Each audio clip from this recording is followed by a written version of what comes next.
Seorang pengacara di Tangerang, Banten jadi korban penusukan oleh penagih hutang. Korban pun terpaksa dilarikan ke rumah sakit sementara polisi masih buru para pelaku.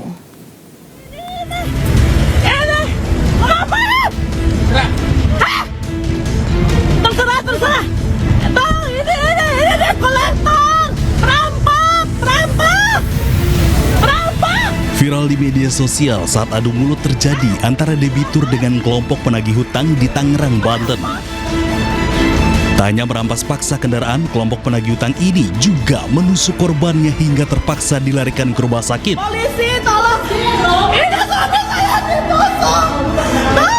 Usai kejadian, istri korban dengan ditemani kuasa hukumnya mendatangi Mapolres Tangerang Selatan guna membuat laporan. Gloriana yang juga istri korban mengatakan jika saat ini suaminya masih menjalani perawatan di rumah sakit akibat luka tusuk yang dideritanya. Suami saya ngobrol sama siapa, tiba-tiba ya nggak ada 3 orang itu duduk di teras kami.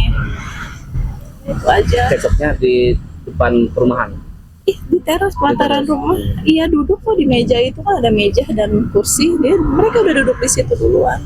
Ini memang menjadi perhatian kita untuk tetap kita ungkap agar menjadi terang benderang untuk kasus yang sedang kami tangani ini. Sementara aksi meresahkan penagih hutang di wilayah hukum Polres Tangerang Selatan memang kerap kali terjadi dan selalu menimbulkan korban jiwa. Aparat penegak hukum pun diminta tegas dalam bertindak. Dari Tangerang, Banten, Nunung Purnomo, iNews melaporkan. Pemirsa, polisi kejar-kejaran saat ringkus 4 komplotan pencuri motor lintas kabupaten yang telah beraksi di 25 lokasi di Goa, Sulawesi Selatan. Ya, para pelaku memanfaatkan uang hasil kejahatan untuk membeli narkoba. Lari di belakang. Aksi kejar-kejaran terjadi saat tim Jatanras Satreskrim Polres Goa menangkap komplotan pelaku pencuri motor yang kabur melewati atap rumah warga di Kecamatan Somba Opu, Kabupaten Goa, Sulawesi Selatan. Pelaku berusaha melarikan diri saat melihat rekannya ditangkap. Meski berusaha kabur, polisi akhirnya berhasil menangkap pelaku saat melompat di belakang rumah warga. Usai meringkus 4 pelaku, polisi kemudian melakukan pengembangan dan berhasil menyita 23 unit motor curian di beberapa lokasi, serta 1 unit mobil yang diduga digunakan untuk mengangkut motor curian. 4 pelaku telah melakukan pencurian motor di puluhan lokasi di wilayah Kabupaten Goa dan Kota Makassar. Uang hasil kejahatan digunakan untuk membeli narkoba dan keperluan sehari-hari. Modusnya pelaku memanfaatkan kelalaian pemilik motor, yaitu yang dimana pemilik motor lupa untuk mengunci stang motornya sehingga pelaku langsung mendorong motor tersebut dan mendereknya menggunakan motor lain. Berdasarkan dari pemeriksaan, dari 4 terduga pelaku, 1 merupakan residivis. Para pelaku dijerat pasal 476 serta 477 KUHP dengan ancaman hukuman 7 tahun penjara. Pemirsa, sebuah bus Transjakarta jurusan Tanjung Priok Senayan dikepung sejumlah pengemudi ojek online usai menabrak sesama rekannya di Jalan Gunung Sahari, Jakarta Pusat. Kecelakaan diduga terjadi akibat pengemudi ojol nekat menerobos lampu merah.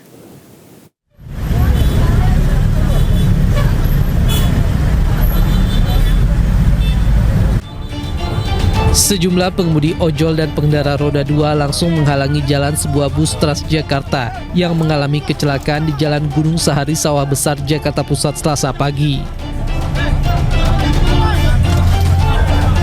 Bus jurusan Tanjung Priok Senayan yang melaju di koridor 10H itu diblokade hingga para penumpangnya terpaksa turun lantaran menabrak seorang pengemudi ojek online.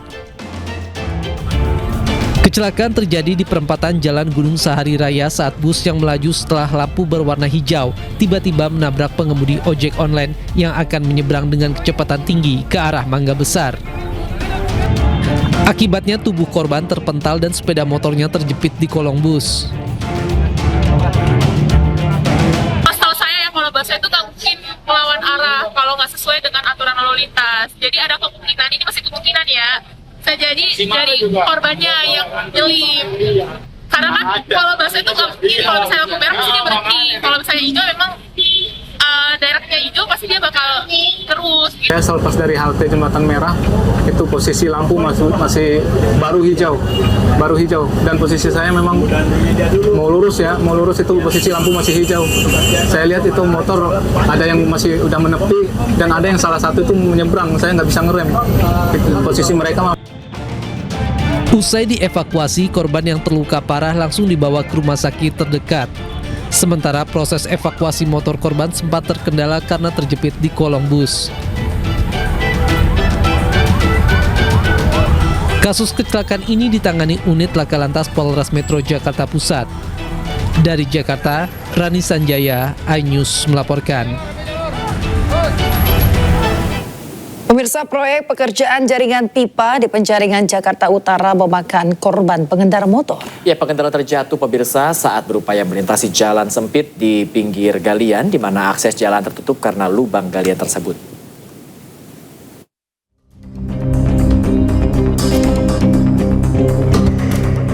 Rekaman kamera pengawas memperlihatkan seorang pedagang roti bersepeda motor yang terjatuh ke kubangan galian saat berupaya melintasi jalan sempit di pinggiran proyek galian di Jalan Sukarela, Penjaringan, Jakarta Utara.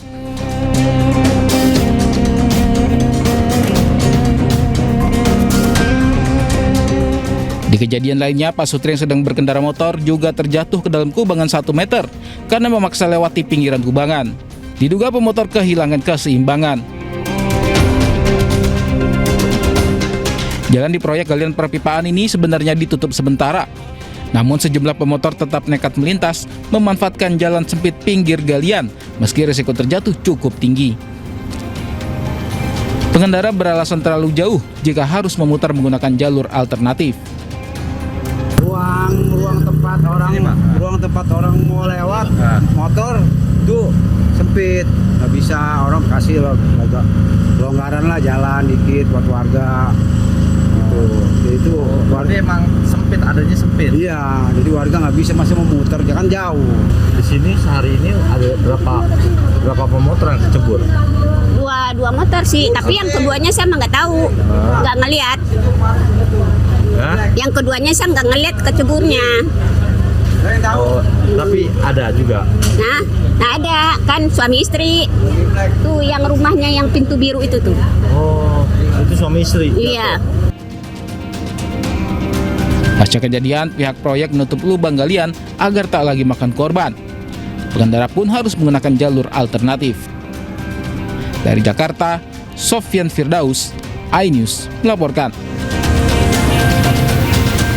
Pemirsa, seorang kakak tewas dianiaya adik kandungnya dengan palu di Kelapa Gading, Jakarta Utara. Pelaku yang di bawah umur tega aniaya korban lantaran cemburu orang tua pilih kasih.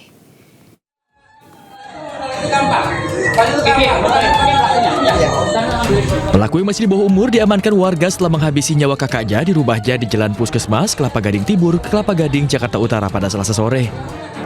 Petugas dibantu warga mengevakuasi korban Muhammad Amar Robani, 22 tahun yang mengalami luka parah di kepala karena dipukul palu oleh adiknya yang masih berusia 15 tahun. Sempat dilarikan ke rumah sakit Gading Pluit, namun nyawa korban tidak dapat diselamatkan. Saat kejadian, warga mendengar teriakan minta tolong dari dalam rumah. Saya kebetulan lagi di rumah, ibunya itu keluar, teriak minta tolong. Lah, saya ngelihat ke situ, tahu-tahu anaknya udah tergeletak, kakaknya. Itu udah berdarah semua itu. Di mana bang? Di berdarah di kepala? Di dalam, ya kepalanya. Polisi menggelar olah TKP dan memasang garis polisi di lokasi kejadian. Polisi masih menyelidiki motif penganiayaan, namun dugaan sementara pelaku tega aniaya kakaknya karena cemburu orang tua pilih kasih. Sekarang masih dalam proses penyidikan. Sedang dalam proses korban perempuan atau ya dua-duanya jenis kelamin laki-laki ya. Siap. Masih di bawah. Yang mananya? Anak masih di bawah. Yang korbannya atau pelakunya izin? Korban dibawa ke rumah sakit Polri untuk dilakukan otopsi, sementara pelaku dibawa ke unit perlindungan perempuan dan anak Polres Jakarta Utara untuk diperiksa lebih lanjut. Dari Jakarta, Sofyan Firdaus, iNews melaporkan.